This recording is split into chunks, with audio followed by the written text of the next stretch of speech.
What's going on, guys? Sly here, and thanks for checking out another Mass Effect Andromeda video.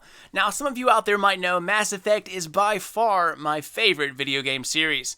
Mass Effect is pretty much the game that dragged me into gaming in the first place. It made stories come alive, and it gave people the ability to explore the galaxy and meet amazing characters without ever leaving your home, and being a part of that is simply awesome. Now, there has been very little in terms of revealed gameplay and very little in general. But at the Video Games Award last night, which was December 1st, we had the chance to see our very first official glimpse at Mass Effect gameplay, and that's besides the 4K video.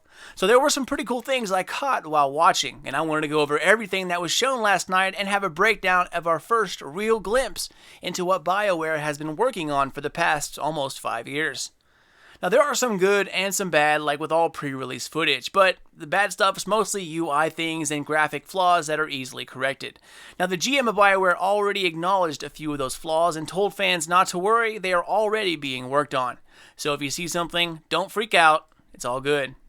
Alright guys, so for some of you out there who haven't gotten into the series, it's about to get super Mass Effect nerdy up in here, so fair warning on that. Alright, well, let's start it up, and I'll freeze for the interesting parts and explain along the way. Alright, so let's start it up and take a look here at the start. Now, at first, I heard the background narrator, and it scared me shitless. I thought they were going to hit us with another, behind-the-scenes look, that kind of deal again. Thank Jesus they did not go down that route again. But starting off, you can see one of the new protagonists you can play as in Andromeda. The Ryder family consists of the N7 Pathfinder, chosen at Earth to lead the mission, along with his two children, Scott and Sarah Ryder, who you can ultimately end up choosing as your main character. You start off seeing Sarah Ryder here, who a lot of people refer to as Rysis, along with a confirmed teammate, Liam, whose face is still yet to be revealed. So we start off on a desert world, and you can see mankind's, kind of prefab space outpost being set up in stark contrast to the high-tech and elegant alien architecture far off in the background. Now, from what we know, this planet is probably Aladdin, judging by the desert sands, and it's only one of a few planets that are confirmed so far. I'm guessing this is, more than likely your starting outpost on the planet where you end up meeting the locals and start exploring the planet. As you can see, definitely a huge difference between this setup and the original landscape from Mass Effect, don't you think? It's pretty night and day, and it simply looks amazing. Now, here is something pretty unique. Later in the video, they show a couple of different and new alien species that inhabit Andromeda. And this right here, at least to me, looks like a melding of the two. It's like we started making an outpost or something, and then those balloons were added later by another faction or race. They just don't match the original structure, but I noticed a quest later in the video that these balloons might tie into. More on that here in a few. Alright, finally we get to see this new galaxy map that BioWare keeps talking about. They said it's a whole new experience while still keeping it familiar. This right here looks to me like they're switching solar systems within the Gavorkum cluster, as you can see the name up there at the top. Like the old galaxy maps, you see the orbits of the planet, as well as your main objective and the percentage explored. Also notice they have an activate scanner button at the bottom, so it looks like you can maybe scan a whole system and not just per planet. And that's just a guess on my part, we'll have to wait and see. Now, once you select a planet, they talked about the view you would see as you flew towards it. It's no longer selected and then cutscenes. It's supposed to be a complete non-stop experience. And it looks like they show you two different parts of that right here. Now, this definitely is not the entire cinematic of landing on a planet. Well, at least I hope it isn't. But as you can see, the planet here coming into view, that's definitely cut short. Alright, so this next part is definitely one of my more favorite ones and definitely interesting. We finally get to see some other crew members and our teammates. First of which is something the community has wanted for a very long time. Not only another Turian, but a female Turian, which we now know is named Vetra, thanks to a quick screenshot found within this gameplay. I noticed that a little later on. One of the main Krogan characters here shows his face, but personally, guys, I don't think this is a permanent teammate. I'll show you the reason why here in a second, but first you can tell that he is high-ranking. He has this, bone-decorated suit of armor. His personality will ultimately make or break him, so we'll see that later on. Also notice the way Sarah's face looks when she talks during these next few parts. That's really the only thing that bugged me throughout this, entire video. Anyways, this next place is definitely some sort of small hub. It's a multi-species area where if you pause quickly, you can see a few of the new species. But first, right here is why I don't think the Krogan is a permanent team member. Now watch the Krogan as this team walks into town square. You can see the Krogan bowing on your left, or maybe he's like kneeling to her? I'm not really sure. That happens right here on the left at first, and then across the way on the right-hand side, you'll see another Krogan bow as well as soon as they see him. Now, there's no way a Krogan would bow to a human, especially a Turian, so it has to be the other Krogan. Now, that to me means that this is probably the Krogan Pathfinder. You know, he has the look, the older spiky beard and the faded headplate, so this might just be like a one-time mission. Of course, I don't know that for sure, but if it is a Krogan Pathfinder, he's way too important to be stuck as a backup for a human team. Vetra, however, the Lady Turian, is a for sure thing. Also glad to see the combat cockroach back in action. The UT-47 Kodiak, man, I've always loved those little shuttles for some reason. Anyways, I think this place is still on Aladdin, and this must be, one of the main cities. You can see a ton of structures further up the mountain on the left, as well as huge ships hovering up there in orbit. So this place definitely has some importance. And like I said earlier, here's a glimpse of a few of the new alien species in Andromeda. The first are the two here on the left. Now, I don't know if they're the same species. The legs look the same, but the skin color and the head shape are completely different. It's almost like that blue species from Star Wars, which, by the way, I'm terrible with names. But anyways, on the right over here, you can also see by the bowing Krogan another species. It's hard to make out what they exactly look like, but the skinny legs, the spotted shoulders, and the oblong head make them stand out from the rest. One is kneeling and the other is standing up. You can just make it out right there. I wish I could make them out completely, but since it's blurry and they're next to the Krogan, I don't know, a Vorcha maybe? It wouldn't be a Mass Effect without a random Vorcha somewhere, right? Now, here's another one of those weird-legged guys. This one is green, so it might be the same species. Maybe they're all just different colors. Could be a normal thing.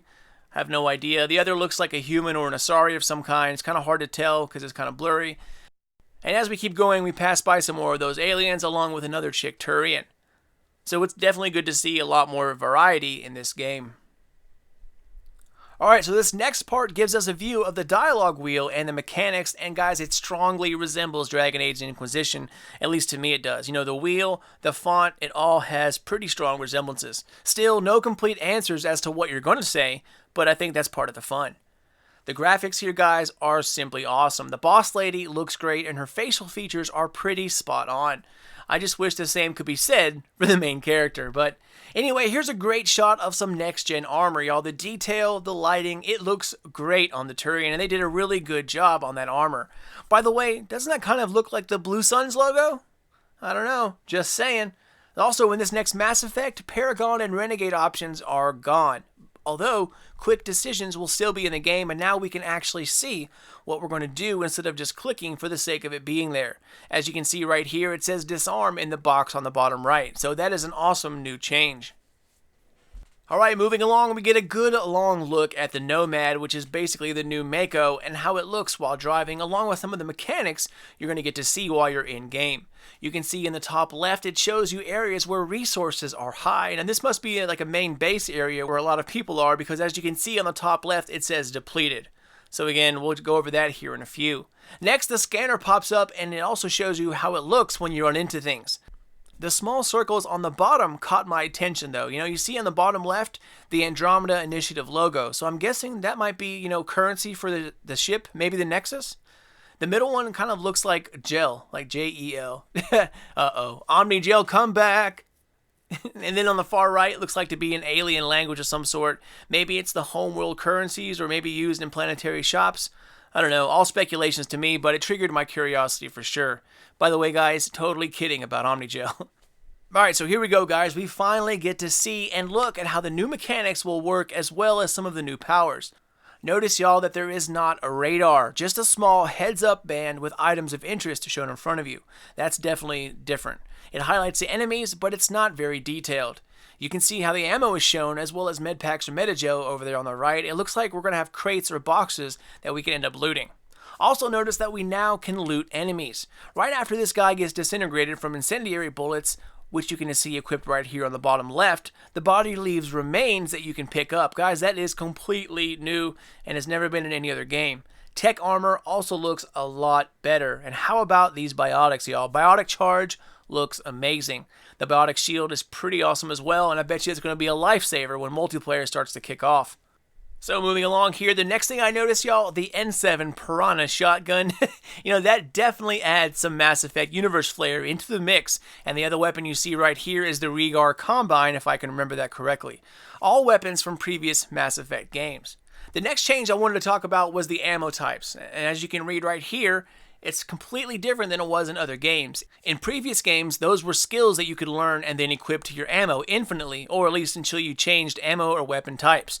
But as you can see right here, you can now only equip it for 3 consecutive clips. You also have limited inventory of them, so that falls back to these symbols over here, which the other one is Metagel, normal ammo, and then this other one starts to make sense. That's definitely disruptor ammo. So far, it looks like we're still using the cooling clip system, as you can tell from the heat dissipating from the weapon after the reload. So I wonder how the new ammo type fits in with the lore or the technology. Also notice the reworked Cerberus Atlas dropping down here. They pretty much sound exactly the same as they did back in ME3.